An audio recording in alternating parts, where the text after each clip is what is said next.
Coming up on WFT Midday, a false report of a gunshot at Smathers Library forced students to shelter in place Monday night.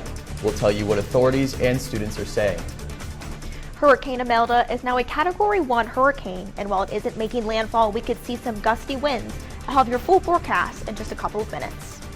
In Washington, lawmakers continue to negotiate as the government shutdown deadline approaches. What lawmakers are saying and how a shutdown could affect you.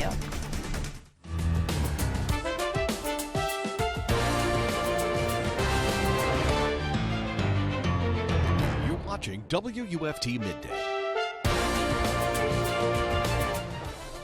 It's business as usual on UF campus today, but that was not the case Monday night. This is WFT Midday. I'm Adragna. And I'm Isabella Salamone. University police, along with Alachua County deputies and paramedics, responded to reports of gunshots near Smathers Library. WUFT's Alexis Vivanco was there when police determined it was a hoax call. A shooting false alarm put UF students on edge Monday night. As we can see right now, there's cars that extend all the way past the stop sign right now, all the way up into the next block. Still, it started around a half hour ago, around 9:20. Reports of a gunshot here at Smathers Library was sent out by the University of Florida via email. Now closer to 10 p.m. right now. We've just spoken with some officers that said it was a false alarm.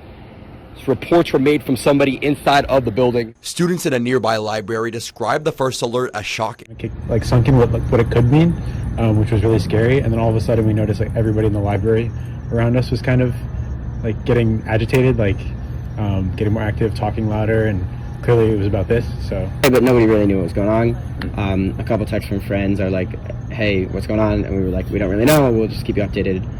As of now, it still isn't known who made the initial call to police. Alexis Vivanco, WUFT News.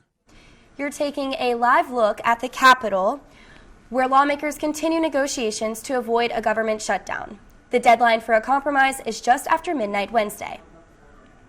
President Trump and congressional leaders had a face-to-face meeting Monday at the White House, but left with no compromise. Alice Barr is in Washington with the latest on how a government shutdown could impact you.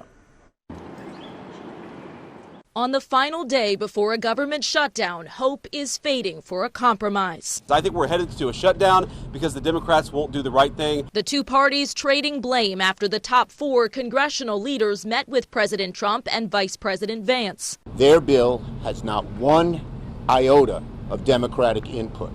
That is never how we've done this before. Republicans adamant Senate Democrats should sign on to the short-term funding bill that passed the House without requiring bipartisan support. There's nothing partisan in here. No policy riders, none of our big party preferences. Democrats are holding out to reverse health care cuts and extend Obamacare's subsidies set to expire at the end of the year, and say they don't trust GOP promises to take the issue up later. When they say later, they mean never. We have to do it now. President Trump has said a shutdown could bring mass firings of federal workers and called demands from Democrats unserious and ridiculous.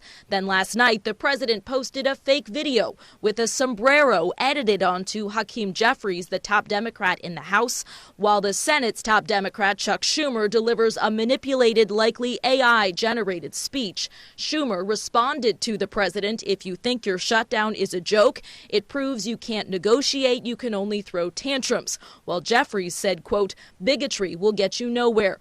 The sharp words further sign of how far apart the two sides are as federal workers wait to hear if their paychecks will stop. We are very, very concerned about the next few days, very stressed, very anxious. In a looming shutdown.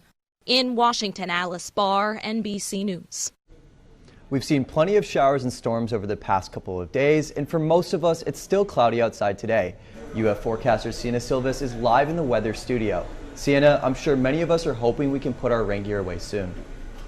Unfortunately, Luke, I wouldn't hang that rain jacket up just yet. Although currently over north central Florida in that Gainesville area, we are seeing only cloudy skies, no showers just yet. You can see there off the eastern coast, they are getting those outer bands of now Hurricane Imelda. Now taking it to our campus cam, we are going to see, like I said, those overcast skies, but as we go throughout the day, that sun is going to be fighting to poke out. Those temperatures are in those upper 70s, that humidity in those lower to mid 70s. That wind coming in from the north, they're around steady around 10 miles an hour. That dew point there around 70 degrees. Now moving into our temperatures, we are starting to heat up into those 80s as we go towards the midday. All around north central Florida is going to be in those upper 70s. Now stick with us for the latest on tropical activity with Hurricane Imelda and Humberto tracking in the forecast for your weekend. If you had beach plans the next few days, Florida officials are urging you to stay alert. Hurricane Imelda is creating some dangerous seafaring conditions along the East Coast. First responders are warning people about rough waves, strong winds, and life-threatening rip currents. They're working to keep people safe as Imelda moves slowly to the northeast. Roadways in nearby areas could be subject to closures if conditions do worsen. While first responders urge people to stay out of the dangerous waters, some thrill seekers aren't listening to the warning. And beneath the water, some environmentalists are concerned about how the Imelda could harm sea life. John Shainman reports on how people are reacting to Imelda's coastal impacts. This is a wing foil, a hydrofoil. And for Andrew Cope, it brings him great joy. It's like a magic carpet ride. You go floating over the ocean. It is the most magical feeling in the world. Cope among those who flocked to the jetty in Fort Pierce to take advantage of the sweet spot of winds, I'm told, a consistent 15 to 25 miles per hour. And everybody, as you can see, was watching the storm. We're all amateur meteorologists. Pleasure here, but potential peril one county over. To the north in Indian River County, it's not about surfing over the waves. Environmentalists are concerned about what's buried underneath the sand. So this was the original stake. I met Olivia Redding with Coastal Connections in Vero Beach. The conservation nonprofit focuses on sea turtle survival. She shows me a nest that had sand piled on top of it after Hurricane Erin. And so we put in another stake just so we can still tell where it is. It's actually been a record-breaking year for sea turtle nesting in the county. As of this week, more than 11,400 loggerhead, green, and leatherback nests have been counted. Rough surf has taken chunks out of the beach and brought waves crashing by this nest. Some washover can cool down a nest, more males hatch, but when there's too much washover, it can actually drown the eggs. There's still one more month in sea turtle nesting season, so if you'd like to do your part, keep your distance from adult turtles and hatchlings, and make sure to comply with sea turtle lighting ordinances in your area. Right now. The latest track from the National Hurricane Center moves the storm away from the East Coast, meaning no landfall in the U.S. We're learning new details about the Marion County teen at the center of a false Amber Alert. Marion County Sheriff Billy Woods said that there's zero chance the teen's gunshot wound could have come from anyone other than himself. Last week it was reported he was kidnapped by a group of Hispanic men in a white van. It prompted an Amber Alert, but detectives say that was a lie. On Thursday, deputies say 17-year-old Caden Spates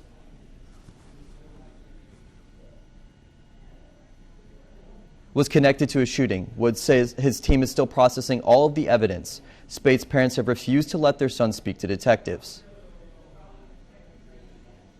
Rabies alerts are in effect for both Alachua and Marion County.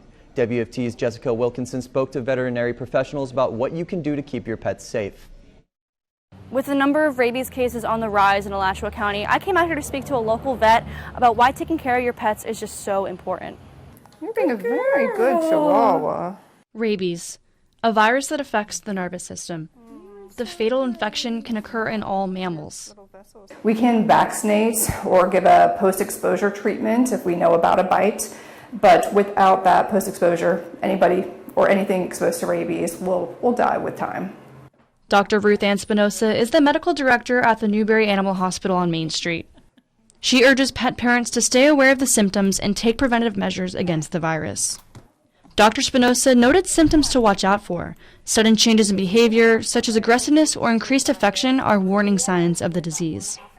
Dr. Courtney Sorensen is the associate veterinarian at the animal hospital, and also a pet parent.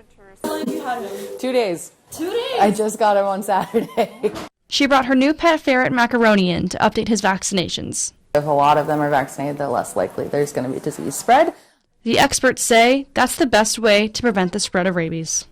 Dr. Espinosa also said just to make sure you're staying aware of these wild animals like foxes, raccoons, possums, just to keep yourself and your pets safe. In Gainesville, Jessica Wilkinson, WUFT News. The Ocala Police Department's collaboration with FDOT in what it calls a high visibility enforcement is running until October. It's focused on stopping speeding and aggressive driving, and it extends throughout the city. OPD asks you to always drive the speed limit and wear your seatbelt. Here's something fun for the kids. Ocala Downtown Market is hosting a horse parade on Saturday. It's happening from 10 a.m. to 11 a.m. in downtown Ocala. There will be a meet and greet with the horses after the event too, so you'll be able to see them from a distance and up close. The Ocala Police Department will also be at the parade. Lake City neighbors. This evening, the Lake City Police Department and Lake City Fire Rescue are hosting their annual community building event. National Night Out features fun activities for children and their parents. Food trucks, entertainments, and canines are just some of the things that you can see here tonight. The event takes place from 5 p.m. to 8 p.m. at the Lake City Police and Fire parking lot. Entry is free. There will be some road closures tonight for the event. From noon until 9 p.m., the parts of Northwest Alachua Avenue and Northwest Orange Street highlighted on your screen are closed from noon until 9 p.m. Also, the part of Northwest Madison Street on your screen is closed from 4 until 9 p.m. Tropical activity there off the east coast of Florida and the Carolinas is turning with Hurricane Imelda and Umberto. The latest on their steering path and other tropical activity coming up. You're watching WUFT-TV News. You're taking a live look at I-75 in Marion County. It's been a cloudy and rainy couple of days, and on and off showers are sticking around. UF forecaster Sienna Silvest is live in the weather studio. Sienna, hopefully some sunshine is on the way for North Central Florida residents. Absolutely. We're going to hopefully see that sun poking through tomorrow.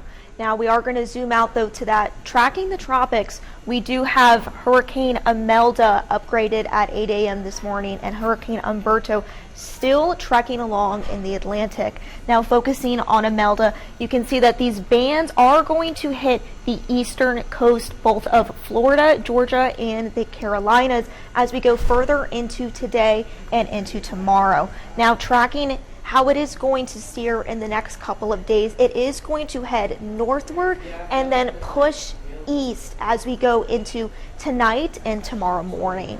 Now, zooming back out to look at Umberto, it is farther out in the Atlantic than Imelda is right now. It is weakening as we go throughout the week. It is going to continue to go eastward and not be of an issue for those here on the East Coast. Now, zooming out to the entire look at the Atlantic, besides Umberto and Imelda, there are no other invested interests per the National Hurricane Center, and there is not to be expected any more development in the next 7 days, besides those storms that we have been tracking the last couple of days. Now, what is steering these storms? That north to northeast track has been very familiar for us the 2025 hurricane season. So there is currently the jet stream pushing down drier air into the landmass of Florida and Georgia, and this is what's causing that tropical moisture to curve around the east coast, make that north to northeast turn, and thankfully steer off the eastern coast. Now, as we move back into Gainesville, we are seeing those overcast skies. Sunshine should be fighting to push through at the end of the day, but we can hopefully expect sunnier skies tomorrow. Temperatures are in the high 70s, going to warm up more to those mid 80s we see today. That wind coming in from the north to the northeast, they're steady around 10 miles an hour. It is going to be breezier today. You're going to see those wind gusts come in, topping up to 24 miles per hour per the NHC. You can see it's going to average around 20 miles an hour as those wind gusts come in as we go into the afternoon all across north central Florida, per Imelda being so close to the eastern coast. Now, that also is going to affect our low temperatures. You are going to see that we're going to have lower 60 to mid 60 low temperatures tomorrow morning, more in that north to north central Florida a little bit, and then it's going to get a little bit hotter for those lower temperatures tomorrow morning, but we are going to feel a little bit cooler. Now, futurecast for rain, there is going to be some isolated showers and thunderstorms coming in from the north as well as off that east towards the central Florida because of Imelda. Now, looking forward to those temperatures, like I said, those mid-80s as we go into the rest of the day, and then 7-day forecast, we are going to see rain as we go into the weekend. Mortgage rates are finally coming down. If you bought a home when rates were high, you may be wondering if now is a good time to refinance your mortgage and lower your monthly rate. Jen Sullivan explains the pros and cons of refinancing and what to do if that's not the best option for you. The American dream of owning a home has remained just a dream for many potential buyers as the reality of high prices and high interest rates has shut them out. The elevated mortgage rate reduced the transaction activity. Lawrence Yoon with the National Association of Realtors says home sale prices aren't likely to come down anytime soon, but lower interest rates will make owning a home a little more affordable. As of last week, a 30-year fixed mortgage rate was 6.3% according to Freddie Mac. In mid-January, that number was more than 7%. If you did buy a home when rates were much higher, is now a good time to refinance your mortgage and get a lower rate? The bigger spread that you can have between the rate you have now and the rate you'll get in the future, the faster that break-even point is going to arrive. Stephen Cates with Bankrate says refinancing your mortgage can be expensive. It typically costs between 2 to 6% of the new loan amount. Then there's closing fees. Bankrate came up with this list breaking down just how much you can expect in other costs. You're going to be doing a lot of work because essentially you're rerunning an entire contract for your home. Kate says you have to really crunch the numbers, and it may be better to wait until rates come down more. You may be slightly worse off financially in terms of, the net benefit to you over the next few months or even few years. If you do want to refinance, Cates recommends shopping around for the best rate. You don't have to stay with your current lender. And make sure your credit score is good. The higher your score, the better rate you'll likely get. For Consumer Watch, I'm Jen Sullivan. If you're receiving Social Security payments, a government shutdown should not affect how much you receive. The Social Security Administration released its updated contingency plan. In the event of a government shutdown, the SSA will continue to handle new applications, appeals, and other services. Some internal functions would not be available during a shutdown. The move could also make people wait longer to learn how much their monthly payments will increase next year. Several other agencies have announced services will continue for Americans in the event of a shutdown.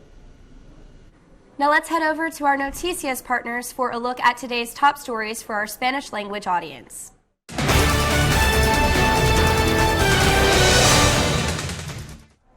Hola, soy Santiago Alezard con tus noticias en 90 segundos. DeSantis visita a la Universidad de Florida y destaca logros académicos del estado.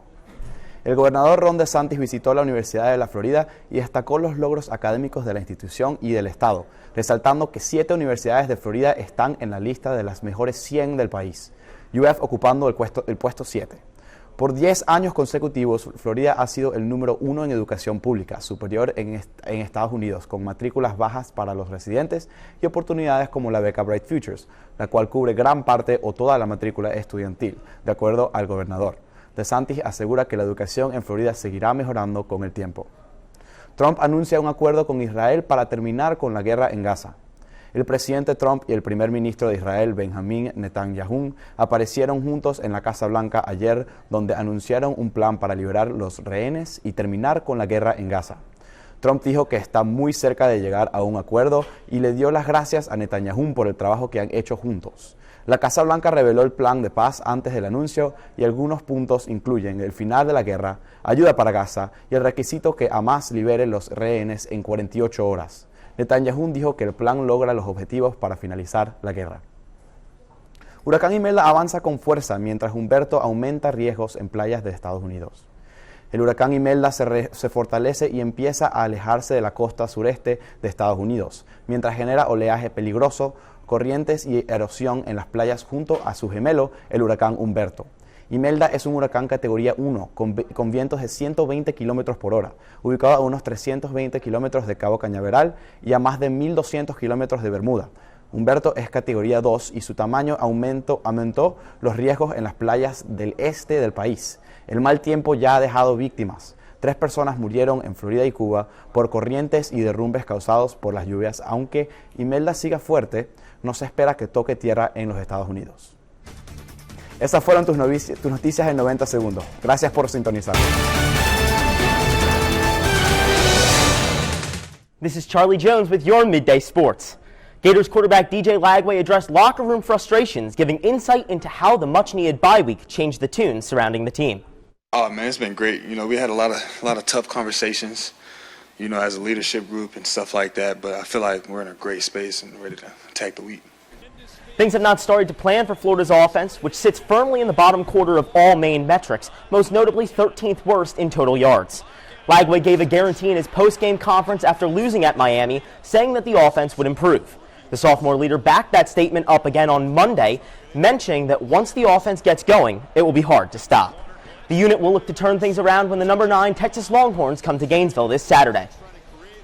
From one struggling team to another as Florida volleyball reaches a new season low. The Gators fell from number 19 to number 23 in this week's AVCA Top 25 poll, continuing a 3-week slide from its season best number 11 slot. Over the span, Florida has dropped 12 spots and multiple important matches. Sitting at 6-5, the Gators will look to right the ship when they face Auburn at home this Friday. First serve is set for 7 p.m. at the O-Dome. Now on the pitch as Florida soccer notches its 3rd honor of the month. After netting the opening goal for Florida in a 2-2 tie against number 17 Georgia, midfielder Kai Chikaris was named SEC Freshman of the Week. The goal was the 3rd of the season for the California native, earning Florida a key point against a ranked foe. Chikaris and the Gators now shift their attention to the start of October action, taking on Kentucky at home this Thursday. Kickoff is at 7 p.m. Men's basketball coach Todd Golden speaks to the press later this afternoon. Tune in to First at 5 to hear his thoughts as the season opener draws near. That's your Midday Sports. I'm Charlie Jones. Now let's take a look at what's coming up on First at 5 on Channel 5. A modern Florida record 13th inmate is set for execution tonight. What his attorneys are now doing to try and stop it. We'll bring you more on the fight for his life. Plus, a gunshot reported on the University of Florida campus, putting the community on edge. That's before it turned out to be a hoax. How local officials are responding to this apparent prank gone wrong. And we'll keep you up to date on Imelda as it strengthens into the 4th hurricane of the Atlantic season. Before we go, one last check on the weather. So those temperatures are going to decrease before heating up this weekend. Those rain chances are going to increase as we go into the weekend. So grab that umbrella as we go into the start of October. Thanks for joining us for WFT Midday. We're back here tomorrow for another edition. We will see you later today for First at 5 on Channel 5. Have a great afternoon.